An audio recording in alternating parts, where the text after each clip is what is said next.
Have you ever opened up your Spotify account and searched for some new music and you happen to stumble across these super randomly specific playlists like bubble grunge or goblin core? Or maybe you're just letting YouTube autoplay songs for you as you're studying and you come across the infamous Homer Simpson high out of his mind, super bloodshot red eyes, and he's driving down the street to some really ambient synth.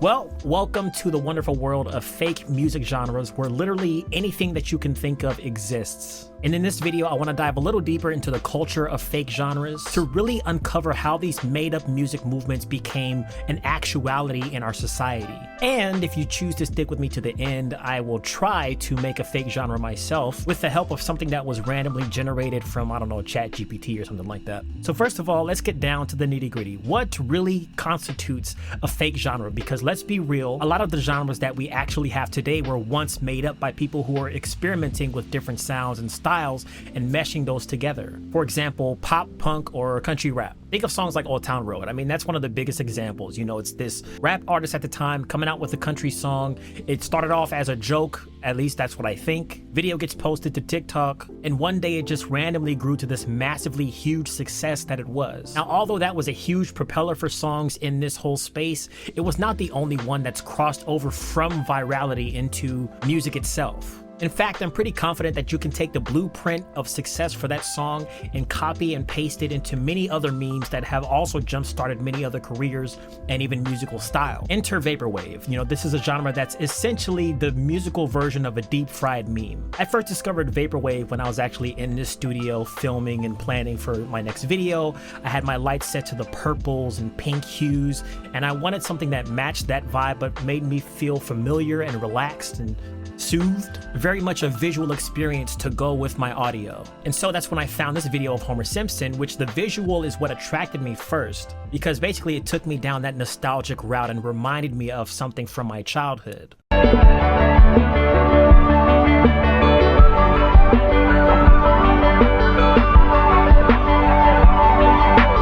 You know what I really like the Simpsonwave music is the fact that yes, it's basically like vaporwave, but specifically this aesthetic or this style of music is meant to be music that you get existential to. He starts crying.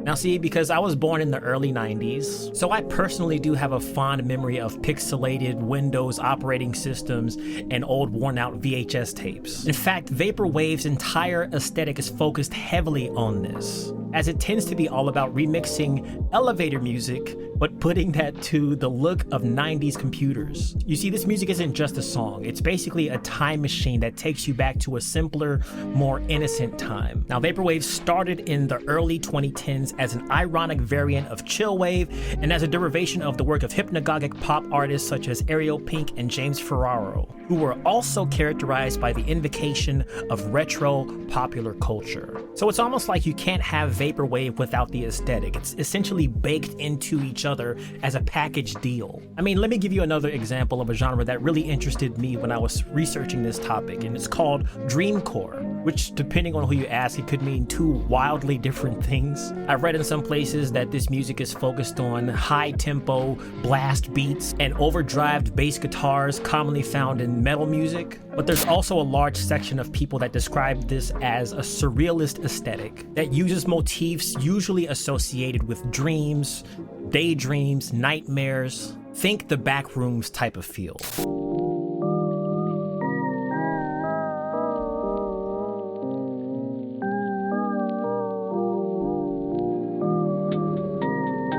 You're living in a dream state that could either be soothing and therapeutic or unsettling and eerie. You can find genres out there that pertain to anything. Somebody else said, I once had something called escape room showed up on my list of genres in a Spotify Wrapped. What the F is escape room? I swear Spotify just makes up genres. Interesting you mentioned this. Spotify features 6,000 music genres. Some of them are made up. I would argue and say most of them are probably made up. Now, it would be extremely irresponsible of me to talk about fake genres in this whole world without bringing up Spotify Wrapped, because I think that's honestly where a lot of these genres come from. But people always seem to be a little bit confused as to why these artists or these bands are grouped together in these playlists, even though they sound completely, different from one another. I mean, we have a playlist here called Furry. Like, what does furry music even sound like?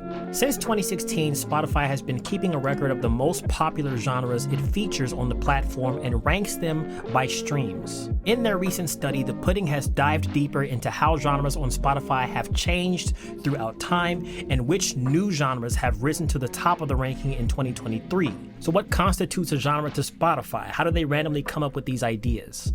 This guy goes on to say, some people get what they think are weird ones, but the fact that there's a cluster of listening means that the genre is a real thing, even though I have made up the name. So basically, because a large group of people are actually listening to this random genre that he made up, the fact that there is a random cluster listening to that random genre means that maybe there is something there. Maybe there is a genre that should exist. And this doesn't just happen with Spotify. It happens with people on TikTok, which is where a lot of the music that we listen to or that charts comes from.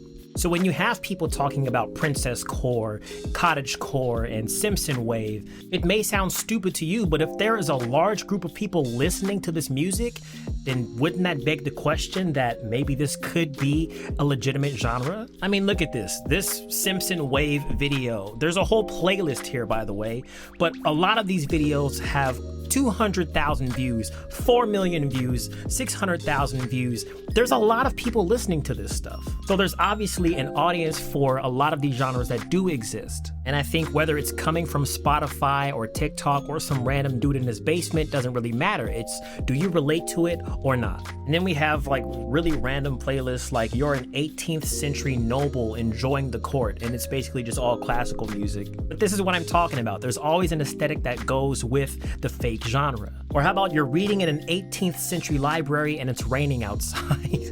Dark classical academia. There's also a light classical academia if you don't want to go too dark. Now, I basically say all that to say you can't talk about any of these fake genres without acknowledging the relationship between different forms of media and their influence on how music is both made and listened to. And as a result of that, over time, people become conditioned to associate any of the music that they listen to with some sort of visual or scenario in media that represents this sound to them. I mean, at the end of the day, we all want our music to represent who we are, who we want to be, or the moods that we have. It's like the musical Love is Blind, basically, where we're trying to match a face to a voice, the face being the look or the aesthetic, and the voice being the music. Holy shit. Oh my God. Oh my God.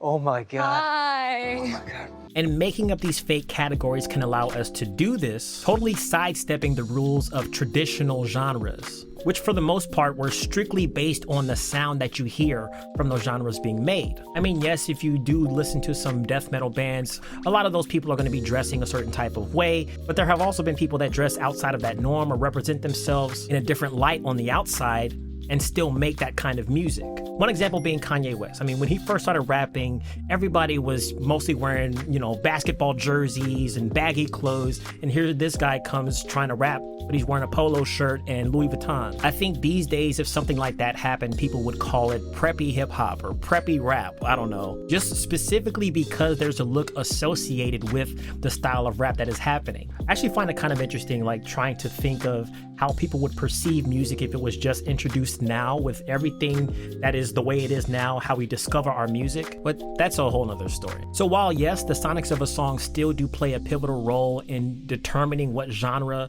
a song falls into, I think these days, because the marriage of visuals with music and all of the content that we consume, there's much more that goes into fake genres than just what you hear. As our society focuses more on the consumption of media, the way that we start to perceive the world around us begins begins to change. So rather than just being boring and plain and calling something classical, it could evolve into princesscore, which is also an aesthetic for how people could envision themselves if they lived back in those days. A visual with a sound. In other words, people can see this music as the soundtrack to the life that they would love to live. And in some aspects, I do think that this is an even more effective way to describe to people the type of music that you listen to, because all of us have been exposed to different media sources, memes, videos, TV shows, movies. So if you told me that you listen to Hobbit Wave, of course I'm gonna imagine some kind of folky guitar to some 80s driven drums and really retro synths. Although I do feel that sometimes these genres can be a bit stupid and it gets to be a point to where it's too much. Like for instance, we have POV indie, which is basically just indie music. But because indie has become too commercialized, of course we have to stand against the man, we have to stand against corporate music and take back what belongs to us. So as you can see with time, genres can morph into totally different things. What they used to be 10 years ago is not what they're gonna be 10 years from now. One of the best examples I can think of is the two versions of trap music, because there is the trap that I grew up listening to, which was that down south hip hop, because at the time that's what it was. But then in the early 2010s, we got introduced to trap as an EDM genre, full of builds and breakdowns and drops for something that sounded vastly different. So why do these oddballs resonate so well with us, or at least with the new generation coming up listening to the music that we hear? I think that it's a mix between the irony, the relatability, the nostalgia, and that rebellion against the mainstream music industry. Because let's be real, we're all tired of these algorithms telling us what we should watch, what we should listen to, what it should be called, and being boxed into these like broad categories of whatever it is. I think fake genres are a way for people to have some sort of control over the way that they express themselves in a way that normal genres just can't achieve. Or on the artist side of things even, it's a way for people to tell their story instead of being mislabeled or misjudged because of that mislabeling. I can't tell you how many times I've avoided telling people that I make pop, hip hop, and R&B music because their first thoughts are gonna be, you make Taylor Swift, 21 Savage, and Miguel music? How do you reconcile all those three? A lot of us feel like we don't fit squarely into these categories as listeners and as the music makers. And while yes, it's easy to have these broader categories where we can just plump everybody in there and call it a day, I think that these micro genres have always been meant to break the traditional rules. That's what this new age is literally standing for. Breaking societal norms, creating newness out of the old, while offering a unique aesthetic, and in doing so, they really feed into our desire of being our unique selves. Now I can agree, I do think that some of these genres are a little bit silly, like pirate core or cottage core, intelligent dance music, but you have to admit they did kind of nudge the needle in the broader music scene, proving that even the weirdest ideas can echo across culture in different ways. All in all, these genres remind us that music is meant to be fun. It's a playground, and the slides are made of synthesizers. This is like Willy Wonka, but for musicians, I guess. And since we're talking about playgrounds, I think I should have a little bit of play myself and see if we can create a music genre all on my own. Okay, first thing I want to do is I want to bring up ChatGPT. I am looking to create a new genre of music. Can you please create a list of 10 made-up music genres? There are 10 made-up music genres, each with its unique characteristics, common instruments, and themes. Cyberfolk, glitch opera, retro wave punk. I kind of like the sound of that. Merges the rebellious energy of punk rock with the nostalgic synth of the 80s. Fast-paced and energetic with a touch of neon lit nostalgia. But I'm gonna try this retro wave punk.